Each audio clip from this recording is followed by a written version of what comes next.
മകരവിളക്കിന് മണിക്കൂറുകൾ മാത്രം ശേഷിക്കെ വലിയ ഭക്തജന തിരക്കാണ് ശബരിമലയിൽ അനുഭവപ്പെടുന്നത്. ഉച്ച മുതലെത്തിയവർ പല ഭാഗങ്ങളിലായി വിരിവെച്ചു. കർശന കൊറോണ നിയന്ത്രണങ്ങളോടെയാവും ദർശനം അനുവദിക്കുക. സന്നിധാനത്ത് നിന്ന് CG ഉമേഷും PK സരീഷും ചേരുകയാണ്. ആദ്യം CG ഉമേഷിലേക്ക്. ഉമേഷ്, ഭക്തിസാന്ദ്രമാണ് സന്നിധാനം. വിരിവെച്ച് ഏറെ ഭക്തർ കാത്തിരിക്കുകയാണ് ആ മകരസംക്രമ ആ പൂജയ്ക്കായി, ആ ദർശനത്തിനായി. എന്താണ് അവിടെ നിന്ന് നൽകാൻ കഴിയുന്ന വിവരങ്ങൾ?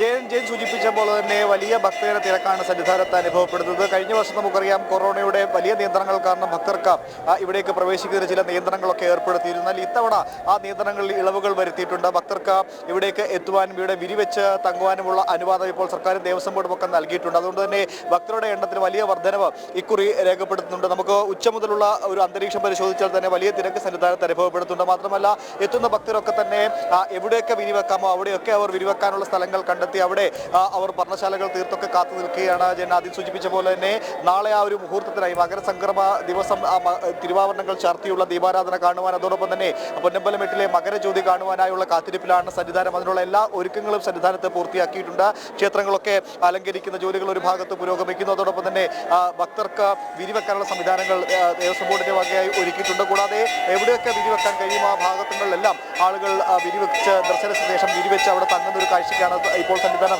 സാക്ഷ്യം വഹിക്കുന്നത്. കഴിഞ്ഞ വർഷം ഇത്തരത്തിൽ വിരിവെക്കുന്നതിനോ സന്നിധാനം തങ്ങുന്നതിനോ ഒക്കെ വലിയ നിയന്ത്രണങ്ങൾ ഏർപ്പെടുത്തിയിട്ടുണ്ടെങ്കിൽ ഇക്കുറി അതിന് ഇളവുകൾ നൽകിയിട്ടുണ്ട്. അതുകൊണ്ട് തന്നെ എവിടൊക്കെ നിന്നാൽ മകരവിളക്ക് കാണാമോ, മകരജ്യോതി കാണാൻ കഴിയുമോ ആ പ്രദേശങ്ങളൊക്കെ ഭക്തരെ കൊണ്ട് നിറഞ്ഞിട്ടുണ്ട്. എന്തായാലും ആ ഒരു കാത്തിരിപ്പിന് വേണ്ടിയാണ് സന്നിധാനം ഇപ്പോൾ കാത്തിരിക്കുന്നത്. മകരജ്യോതി ദർശിക്കാൻ, അതോടൊപ്പം തന്നെ പന്തളത്ത് നിന്ന് ആചാരപൂർവ്വം കൊണ്ടുവരുന്ന തിരുവാഭരണ പേടകങ്ങൾ അവർ സന്നിധാനത്തേക്ക് എത്തുന്ന ആ ഒരു മുഹൂർത്തം, അതിനുശേഷം തിരുവാഭരണം ചാർത്തി സർവാഭരണ വിഭൂഷണനായ അയ്യപ്പനെ ഒരു നോക്ക് കണ്ട് മലയിറങ്ങാനായുള്ള കാത്തിരിപ്പിലാണ്.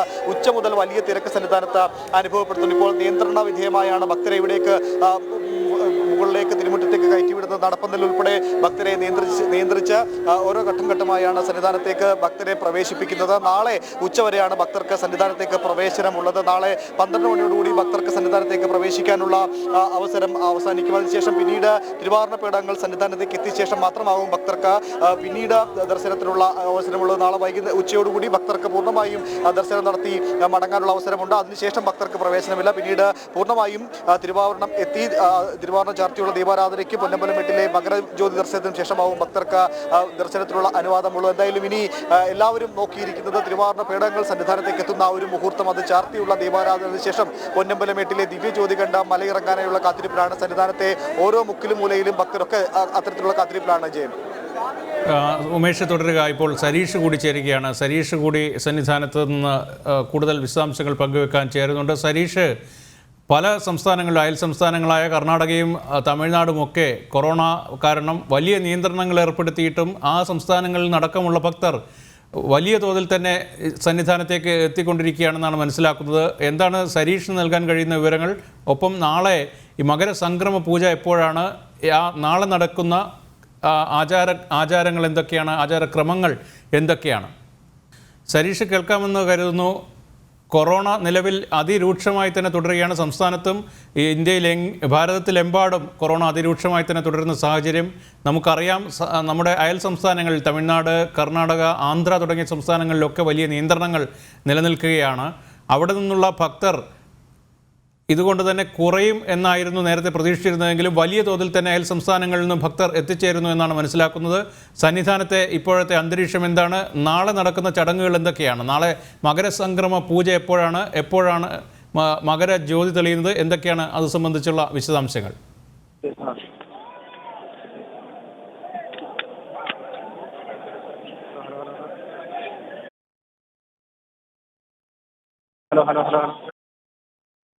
സരീഷ് കേൾക്കാം. സരീഷിന് തുടരാം.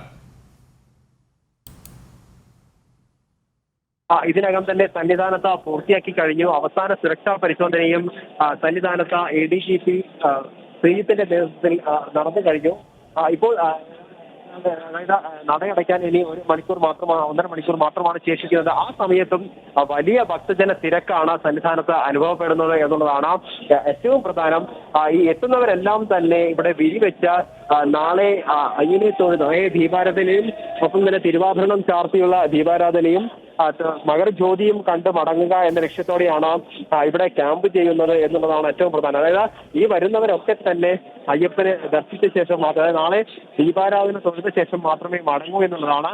സാധാരണഗതിയിൽ ഈ കൊറോണയ്ക്ക് മുൻപ് ഏതാണ്ട് 2 ലക്ഷത്തോളം പേര് സന്നിധാനത്ത് ഈ മകരജ്യോതി ദിനത്തിൽ അല്ലെങ്കിൽ മകരവിളക്ക് ദിനത്തിൽ എത്താറുണ്ടെങ്കിൽ പോലും ഈ കൊറോണ സമയത്ത് പോലും 1 ലക്ഷത്തിലേറെ ആളുകൾ എത്തും എന്നൊരു സാഹചര്യത്തിലേക്കാണ് കാര്യങ്ങൾ നീങ്ങുന്നത്. എന്തായാലും ഇന്ന് ഉച്ച മുതൽ തന്നെ വലിയ ഭക്തജന തിരക്ക് സന്നിധാനത്തും പമ്പയിലും ഉൾപ്പെടെയുള്ള മേഖലകളിലെല്ലാം തന്നെ ഉണ്ട്. അത് തുടരുന്നു എന്നുള്ളതാണ് ഏറ്റവും പ്രധാനപ്പെട്ട ഒരു വസ്തുത. ഒപ്പം തന്നെ നേരത്തെ ADGP മനോജ് ADGP ശ്രീജിത്ത് പറഞ്ഞത് നിലവിൽ എല്ലാ സൗകര്യങ്ങളും, അതായത് 3 എത്തിവാർഡിൽ എല്ലാ സൗകര്യങ്ങളും പൂർത്തിയാക്കി കഴിഞ്ഞു, എല്ലാ ഒരുക്കങ്ങളും പൂർത്തിയാക്കി കഴിഞ്ഞു.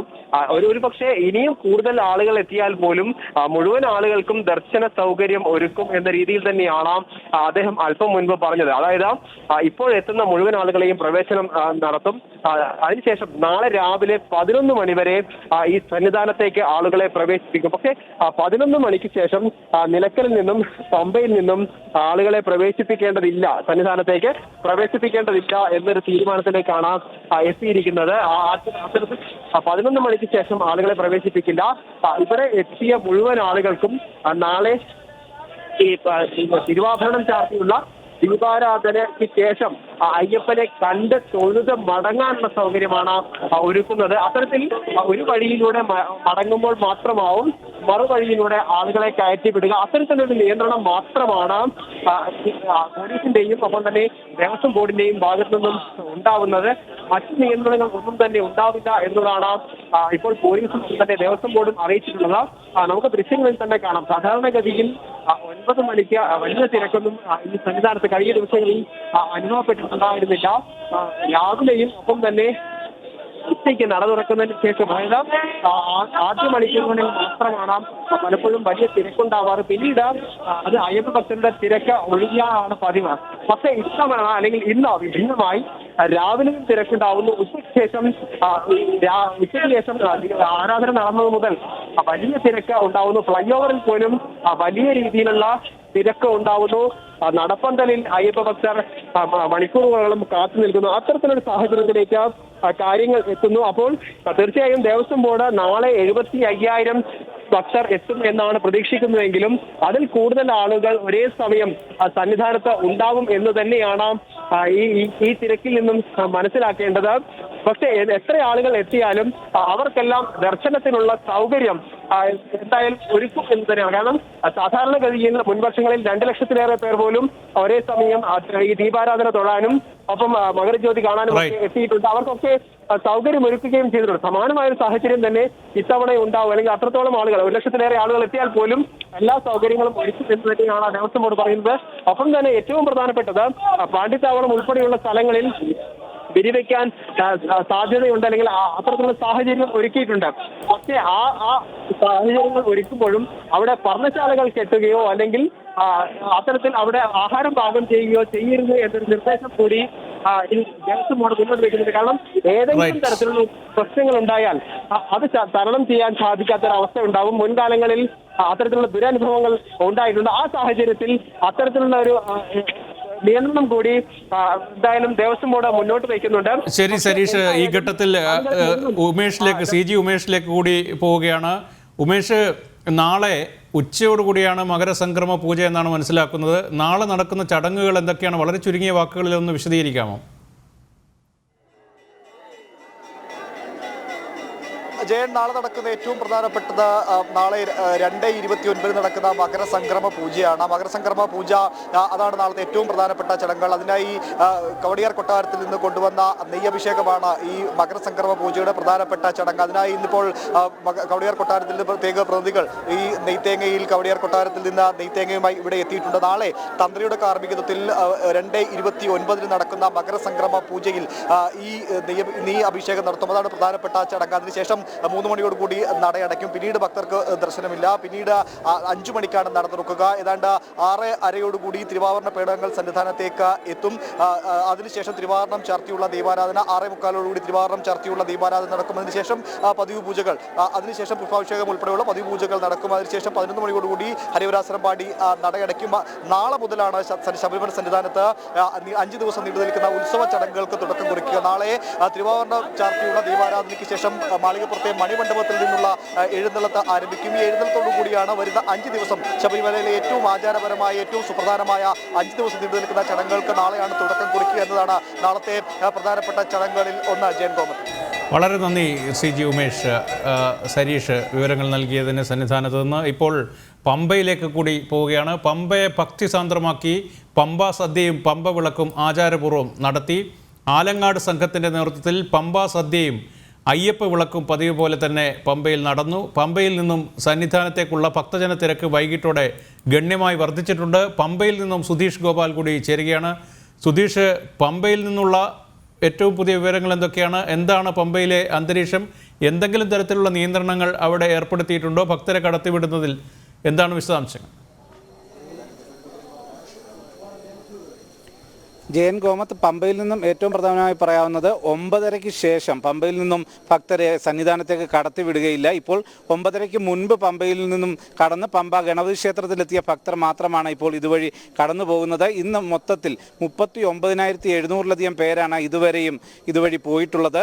അതായത് വലിയ രീതിയിലുള്ള ഒരു തിരക്ക്. ഉച്ചയ്ക്ക് വൈകിട്ട് 6 മണി സമയത്ത് ഏതാണ്ട് 26,000 പേരുണ്ടായിരുന്നു. അതിനുശേഷമാണ് ഇത്രയധികം ഭക്തർ ഇതുവഴി സന്നിധാനത്തേക്ക് കടന്നത് എന്നത് ഏറ്റവും ശ്രദ്ധേയമാണ്. രാവിലെയും കാര്യമായ ഒരു തിരക്ക് പമ്പയിൽ അനുഭവപ്പെട്ടിരുന്നില്ല. എന്നാൽ വൈകിട്ടോടുകൂടി വലിയ രീതിയിലുള്ള തിരക്ക് അനുഭവപ്പെട്ടു. 8:30-ക്ക് ശേഷം നിലയ്ക്കലിൽ നിന്നും പമ്പയിലേക്ക് ബസ് സർവീസ് ഇല്ല. അതുകൊണ്ട് തന്നെ 9:30-യോടുകൂടി പമ്പയിൽ നിന്നും സന്നിധാനത്തേക്കും ഭക്തരെ കടത്തിവിടുന്നത് നിർത്തും. ഇതിനുശേഷം 11:30-യോടെ നിലയ്ക്കലിൽ നിന്നും ബസ് സർവീസ് ആരംഭിക്കും. തുടർന്ന് 12:30-യോടെ മാത്രമേ പിന്നീട് സന്നിധാനത്തേക്കുള്ള ഭക്തരെ പമ്പയിൽ നിന്നും കടത്തിവിടുകയുള്ളൂ. നാളെ മകരവിളക്ക് കാണാൻ എത്തുന്ന ഭക്തർ അവർ പലരും തന്നെ പമ്പയിൽ ഇപ്പോൾ തമ്പടിച്ചിട്ടുണ്ട്. അതിൻ്റെ പ്രധാന കാരണം ഇന്ന് രാത്രി സന്നിധാനത്ത് എത്തിയാൽ അവർ രാത്രി തന്നെ നാളത്തെ ഡേറ്റിൽ രജിസ്റ്റർ ചെയ്ത് എത്തിയവരല്ലാത്ത ഭക്തരെ എല്ലാം തന്നെ തിരിച്ച് ഇറക്കും. അതുകൊണ്ട് തന്നെ ഇന്ന് പമ്പയിൽ തങ്ങി ഇത് 12 മണിക്ക് ശേഷം സന്നിധാനത്തേക്ക് പോകാനുള്ള ഒരു ശ്രമമാണ് ഭക്തരുടെ ഭാഗത്തു നിന്നും ഉണ്ടാകുന്നത്. അതുകൊണ്ട് തന്നെ പമ്പ ക്ഷേത്ര പരിസരത്തും മറ്റും പലരും തമ്പടിച്ചിട്ടുണ്ട്. എന്തു തന്നെയായാലും പമ്പയിൽ വലിയ രീതിയിലുള്ള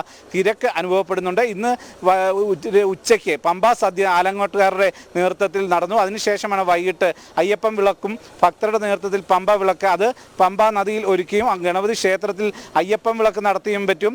ഭക്തിസാന്ദ്രമായ അന്തരീക്ഷമായി പമ്പ നടയിൽ സന്നിധിയിൽ എല്ലാം തന്നെ കാണാൻ സാധിച്ചിരുന്നത്. അതിനുശേഷം ആ സമയവും ഭക്തരുടെ വലിയ തിരക്ക് ദീപാരാധന കണ്ട് തൊഴുന്നതിനും ഉണ്ടായിരുന്നു. ഇതിന് എല്ലാം ശേഷവും ഭക്തർ വലിയ രീതിയിലേക്ക് പമ്പയിൽ നിന്ന് തന്നെ കെട്ടിനിറച്ചും അല്ലാതെ കെട്ടുമായി വരുന്ന ഭക്തരും എല്ലാം തന്നെ സന്നിധാനത്തേക്ക് പോകുന്ന വലിയ തിരക്ക് കാണാമായിരുന്നു. നാളെ തിരുവാഭരണ ഘോഷയാത്ര അത് നീലിമല വഴി ആണ് പോകുന്നത്. പമ്പയിലേക്ക് കടക്കുകയില്ല.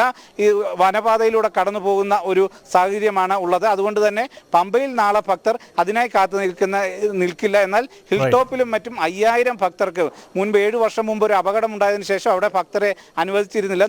മകരജ്യോതി കാണുന്നതിന് അവിടെ 5000 പേർക്ക് സാഹചര്യം ഒരുക്കുന്നുണ്ട്. അതോടൊപ്പം തന്നെ പമ്പയിലെ ഫോറസ്റ്റ് ഓഫീസിന് സമീപത്തും ഭക്തർ കാണും. ഇത്തരത്തിലുള്ള ഇതാണ് നാളെ പമ്പയിലെ പ്രധാനമായും ഭക്തർ ഏറെ കാത്തിരിക്കുന്ന നിമിഷങ്ങൾ. ജയൻ കോമത്ത്. വളരെ നന്ദി സുധീഷാണ് പമ്പയിൽ നിന്ന് വിവരങ്ങൾ നൽകിയത്.